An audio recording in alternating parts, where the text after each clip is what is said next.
Hey, this is David, and today I'm talking to you about the 24 to 105G lens from Sony. This is a OSS lens. This is my second lens. My first one was the 85 1.8. I actually love this lens. Like, it's super nice to hold. I feel like it's really balanced. I currently use it with my Sony a7C, which probably isn't the best camera for it, but it works fine. I think it's a great lens in general if you're doing like portraits, if you're doing like family portraits, because you can use the f4 or f5.6 and get great shots. It's a sharp lens. I actually used it for astrophotography and I got like a really good shot with it. So I'm gonna say it's not the best for astrophotography, but you can get by with it. This lens, I can't give it up. There's a new Tamron lens that I wanted a long time ago.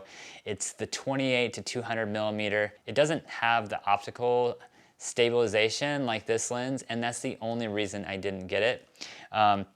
I love the focal length of this, 24 to 105.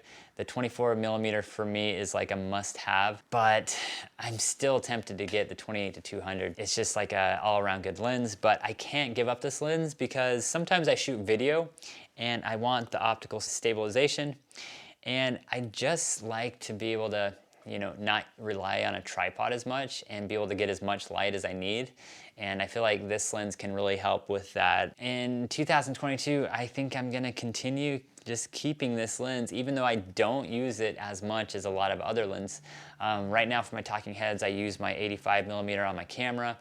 Other than that, I use like a 24 millimeter 1.4 G Master, which I love. So this lens is the lens I need if I need the optical stabilization or if I need zoom.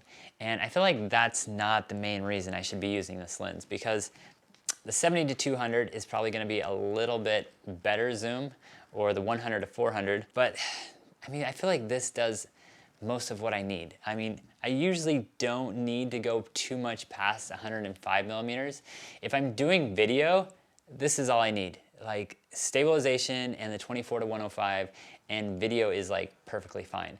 Now, if I'm doing photography, I don't need the 24 to 105 as much, because a lot of times I'll want to like crop even more, and the 70 to 200 range is almost better for me for like landscape photography, so I can isolate the background. But this is just so nice because it does most of what you need. Now the 24 to 105 is usually the lens that's on my camera. If I'm doing like portrait shots, a lot of times I'll just use my 24 millimeter 1.4 because I can use it as a 24, or I can crop in and use it as a 35 millimeter if I'm doing video. And then for portrait shots, like if I'm shooting my kid or something, I'll use the 24 millimeter, it's fine. If I'm doing landscapes, I always take my 24 to 105 with me, and I take my 20 millimeter, and I feel like that's the bulk of what I need. Now, there are a lot of circumstances where I think I'd really like a 100 to 400, but I just don't want to spend the money, and I feel like I don't really need it. And I could probably get by with something like 70 to 200. So I almost want the 24 to 105 and the 28 to 200 because I can get to 200 millimeters and still get to keep those focal lengths. It's the 70 to 200 is just annoying to me because from 70 to 100 millimeters, I don't need that focal length if I have the 24 to 105. I really just need like a 100 to 200 or a 100 to 250, and they don't make a lens like that. But anyway, I think the 24 to 105 will get most of the job done. If you have a high megapixel camera like the Sony a7R4, you get the 60 megapixels, you can crop in. The 24 to 105 becomes a lot longer range.